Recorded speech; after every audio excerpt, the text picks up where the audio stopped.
करते थे और शूद्र लोग हैं उनको इन सभी यानी तीनों वर्गों की सेवा का जिम्मा दिया हुआ था। तो समाज विभिन्न वर्गों में बंट चुका था। ये हम पढ़ते हैं इसके बारे में। सामाजिक परिस्थितियां। आदिकालीन सामाजिक वातावरण भी पूर्णतः अव्यवस्थित था। कारण क्या था कि राजनीतिक परिस्थितियां जहां पर अच्छी नहीं होती है वहां की सामाजिक परिस्थितियां भी अच्छी नहीं हो सकती है। राजनीति और समाज का दोनों का आपस में गहरा संबंध है। कारण यह है कि उस समय की राजनीतिक परिस्थितियां सामाजिक परिस्थितियों को भी प्रभावित कर रही थीं। तत्कालीन समाज विभिन्न वर्गों तथा जातियों में पूरी तरह से विभक्त हो चुका था। मुसलमानों के आगमन से पूर्व शूद्रों को अस्पृश्य समझा जाता था। जो शूद्र जाति के लोग हैं उनको अछूत समझा जाता था। लेकिन ब्राह्मणों को समाज में उच्च स्थान प्राप्त था। ब्राह्मणों से पूजा पाठ का काम करवाया जाता था तो उनको उच्च पदवी मिली हुई थी। यही नहीं, सामाजिक रीति रिवाजों और विधि विधानों का बड़ी कट्टरता से पालन किया जाता था। जो धार्मिक रीति रिवाज है, सामाजिक रीति रिवाज है, विधि विधान है, उनका कट्टरता से पालन किया जाता था। कहने का मतलब यदि कोई व्यक्ति समाज में इन रीति रिवाजों का पालन करने में असमर्थ है तो भी उनसे मनवाया जाता था। यानी एक अत्याचार उस समय में जनता पर हो रहा था। सच्चाई तो यह है कि समाज की संगठन शक्ति पूर्णतः नष्ट भ्रष्ट हो चुकी थी। यानी एकता की भावना समाज के अंदर नहीं थी, जिसके कारण ये दुर्दशाओं का सामना करना पड़ रहा था। हाल ही में इतिहासकारों ने यह सिद्ध करने का प्रयास किया है कि उत्तरी भारत के ब्राह्मण पूजा पाठ को छोड़कर खेती आदि अन्य व्यवसायों में भाग लेने लग गए थे। जो ब्राह्मण लोग हैं वो पूजा पाठ का काम छोड़कर यदि खेती के काम में भी हिस्सेदारी लेने लगे हैं तो भी उनको उच्च स्थान प्राप्त था। फिर भी समाज में ब्राह्मणों का सम्मान यथावत बना हुआ था। ब्राह्मणों के पश्चात स्त्रियों को समाज में दूसरा स्थान दिया जाता था। लेकिन कहीं कहीं तो स्त्रियां ब्राह्मणों से भी अधिक महत्वपूर्ण माने जाते थे। कहीं कहीं स्त्रियों को कहां पर, जहां पर युद्ध इत्यादि होता था उस समय स्त्रीय लोग है वो अपनी महत्वपूर्ण भूमिका निभाते थे। तो युद्धों के समय स्त्रियों को ज्यादा महत्व दिया जाता था। समाज का तीसरा वर्ग वेश्य मुख्यतः व्यापार करते थे। यानी वेश्य वर्ग है वो व्यापारी वर्ग को कहा जाता था। और व्यापार करके वो जो पूंजी कमा रहे हैं, जो पैसा कमा रहे हैं, वो सभी जनता को काम आ रहा था। तो आर्थिक परिस्थितियां भी उस समय की वेश्य समाज पर, वेश्य वर्ग पर आधारित थी। वेश्यों ने भी ब्राह्मणों के अनुसार गोत्र पद्धति को अपनाया। इसी काल में बौद्धों और जैनों ने समाज सुधार के कार्य को अपने हाथों में ले लिया। उन्होंने अछूत और नीच कही जाने वाली जातियों को अपनाना शुरू कर दिया। यानी जिन लोगों को अछूत समझा जाता था, अस्पृश्य समझा जाता था, उन जाति के लोगों को जैन और बौद्ध धर्म वाले लोग हैं वो अपने वर्ग में मिलाने लग गए थे। कहने का मतलब उनका उद्धार करने की सोचने लग गए थे। आगे चलकर यह कदम और अधिक सुदृढ़ होने लगा। जब मुसलमान इस देश में आकर बस गए तो इसका परिणाम यह हुआ कि तथाकथित निम्न जातियों और वर्गों में भी एकता की भावना उत्पन्न होने लगी। आदिकालीन समाज में नारी जाति की स्थिति अत्यधिक शोचनीय थी। यानी नारी को बहुत ही संघर्षशील जीवन यापन कर रहा था, चिंता का विषय थी। नारी की परिस्थिति है वो बहुत अधिक चिंता का विषय थी। उसे मात्र भोग्य माना जाता था। इस दृष्टि से नारी क्रय विक्रय और अपहरण की वस्तु बनकर रह गई थी। यानी नारी को इधर उधर बेच देते थे। सती प्रथा तथा जौहर प्रथा भी प्रचलित थी। सती प्रथा तो आप जानते ही हो, जैसे कोई किसी युवती का पति मर जाता था तो उसके साथ उसकी पत्नी को जिंदा जला दिया जाता था और उसकी चीख पुकार अन्य लोगों तक ना पहुंचे, इसलिए ढोल इत्यादि बजा करके उसकी चीख पुकार को भी दबाया जाता था। मान लो नारी यदि सती नहीं होना चाहती है तो भी उसको जबरदस्ती से सती किया जाता था। जौहर प्रथा ये होती थी, जैसे उस समय में राजा है या सामंत लोग है या स्त्रीय वर्ग है वो युद्ध करने के लिए चले जाते थे।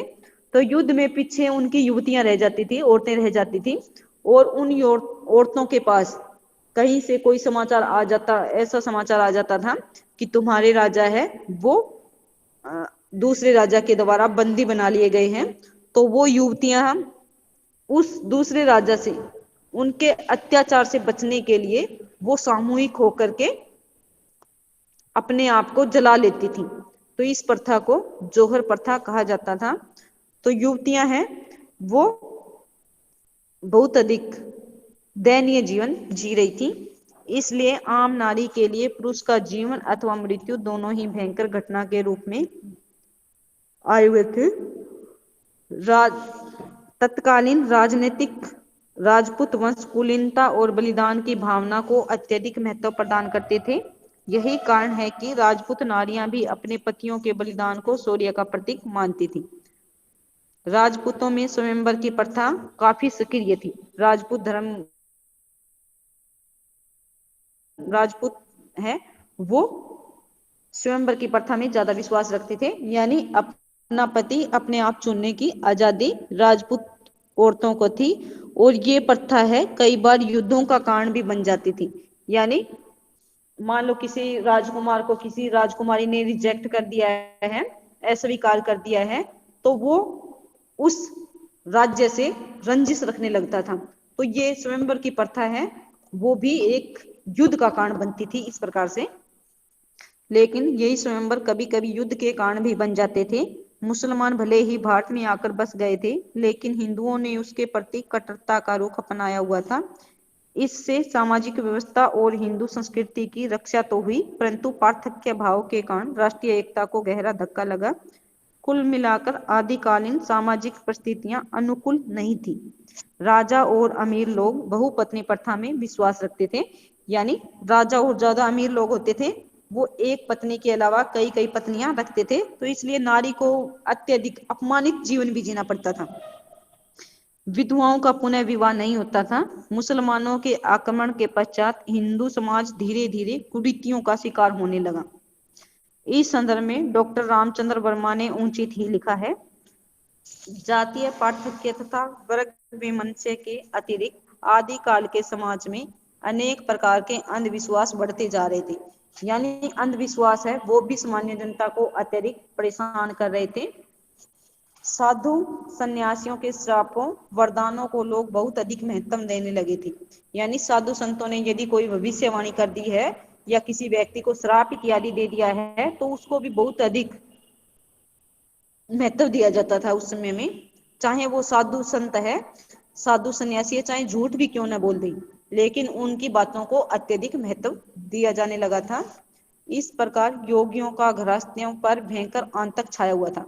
जो योगी लोग हैं वो घर बसाए हुए लोगों को इस प्रकार से अंधविश्वास फैला फैला करके प्रताड़ित कर रहे थे। निर्धनता, दुर्भिक्ष, युद्ध और महामारी जैसी देवी संकटों के उद्धार के लिए जनता भांति भांति के पूजा पाठ, मंत्र तंत्र तथा जप तप का आश्रय लेती थी। यानी निर्धनता को समाप्त करने के लिए जैसे जादू टोने किए जा रहे थे, अकाल से बचने के लिए जादू टोने किए जा रहे थे, और जादू टोने जब करते हैं तो उनपे पैसा भी तो लगता है। तो सामान्य जनता को इस प्रकार से सामान्य जनता से अंधविश्वास करवाया जाता था। सामाजिक परिस्थितियों की इस विषमता में भारतीय जनता भाव के स्तर पर शांति और सांत्वना प्रदायक विचारों की तृषा से आतुर थी। हिंदी के तत्कालीन कवियों ने युगानुरूप काव्य रचना करके युग धर्म का विवाह किया। यानी उस काल के जो कवि हैं उन कवियों ने अपने तत्कालीन युग का, यानी अपने युग के अंदर जो भी विषमता थी या जो भी बुराइयों वाली बातें थी उन बुराइयों पर कुठाराघात करके उनको कम करने की कोशिश की है। अगला है सांस्कृतिक परिस्थितियां। सांस्कृतिक यानी जहां पर राजनीतिक परिस्थितियां अच्छी नहीं होती है, सामाजिक परिस्थितियां नहीं अच्छी होती है, तो वहां पर सांस्कृतिक परिस्थिति है वो भी ज्यादा अच्छी नहीं हो सकती है। सांस्कृतिक परिस्थिति के अंतर्गत आता है रहन सहन, खान पान, वेशभूषा, भवन निर्माण कला इत्यादि। तो यदि राज्य के अंदर शांति होती है तो ही इन कलाओं को निखारा जा सकता है। यदि राज्य के अंदर शांति व्यवस्था है नहीं तो राजा है वो पहले तो शांति व्यवस्था स्थापित करने की कोशिश करेगा। तो सांस्कृतिक परिस्थितियां हैं वो भी बहुत अधिक नष्ट भ्रष्ट हुई है। जैसे जब तक राजा हर्ष था उस समय तक अच्छे से संस्कृति का निर्माण हो रहा था, लेकिन जैसे ही उनकी मृत्यु हो गई है, बाहरी आक्रमणकारी आने लगे थे और बाहरी आक्रमण उन्होंने सोचा कि हिंदू लोगों ने इतनी अच्छी कलाओं का किस प्रकार से विकास कर रखा है, तो उनका और तो कोई जोर चला नहीं। वो उन्होंने आकर के यहाँ की जो संस्कृति है या कलाएं हैं, उन कलाओं को नष्ट भ्रष्ट करना शुरू कर दिया था। दूसरा, इसके कुछ न कुछ, जैसे एक सिक्के के दो पहलू होते हैं, कुछ पॉजिटिव होता है, कुछ नेगेटिव होता है, यानी कुछ सकारात्मकता भी आई है विदेशी आक्रमणकारियों से। जैसे विदेशी संस्कृति के लोग जब आए हैं यहाँ पर, तो उनकी संस्कृति में जो अच्छी बातें थी, उन अच्छी बातों को ग्रहण करने में भी कुछ हिंदू लोगों को फायदा हुआ है, कुछ ना कुछ अच्छी बातें भी उन्होंने ग्रहण की है। इसके बारे में हम पढ़ते हैं अभी। सांस्कृतिक परिस्थितियां। सांस्कृतिक दृष्टि से इस युग का विशेष महत्व माना जाता है। यह एक निर्विवाद सत्य है कि सम्राट हर्षवर्धन के राज्यकाल में भारतीय संस्कृति का चरमोत्कर्ष हुआ। इस समय भारत पूर्णतः स्वाधीन था और देशवासियों में राष्ट्रीय भक्ति की भावना सुदृढ़ थी। यही कारण है कि इस काल में मूर्तिकला, संगीत कला, चित्रकला तथा स्थापत्य कला का खूब विकास हुआ। इस काल में मंदिरों का अत्यधिक निर्माण हुआ।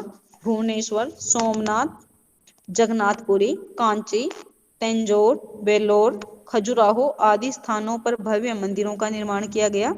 इस युग की सभी कलाएं धार्मिक भावना से प्रभावित दिखाई देती है। तत्कालीन स्थापत्य कला से प्रभावित होकर अल-बेरूनी लिखते भी हैं। वे किनको संबोधित कर रहा है? वो हिंदू लोगों को कला के अत्यंत उच्च सोपान पर आरोहण कर चुके थे।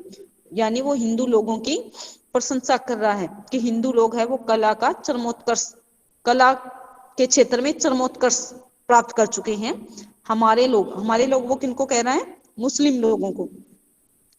हमारे लोग जब उन्हें, यानी उनके द्वारा, हिंदू लोगों के द्वारा जो कलाएं दिखाई गई है, किसमें? यानी मंदिरों में जो कलाएं दिखाई गई हैं, उन कलाओं को देखते हैं तो आश्चर्यचकित रह जाते हैं, यानी अत्यधिक हैरान रह जाते हैं।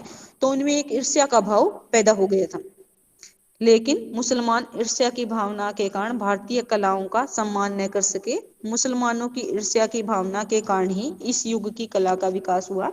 यवनों के आक्रमण के फलस्वरूप भारतीय संस्कृति नष्ट भ्रष्ट की जाने लगी। धीरे धीरे मुस्लिम संस्कृति भारतीय कलाओं को प्रभावित करने लगी। इस संदर्भ में डॉक्टर हुकुमचंद राजपाल लिखते भी हैं, मुस्लिम तथा हिंदू संस्कृतियों में टकराहट बढ़ी और दोनों एक दूसरे को शंकालु नेत्रों से देखने लगे। यानी दोनों हिंदू और मुस्लिम लोगों में आपस में टकराहट बढ़ी है, तो वो एक दूसरे को शक की दृष्टि से देखने लग गए थे।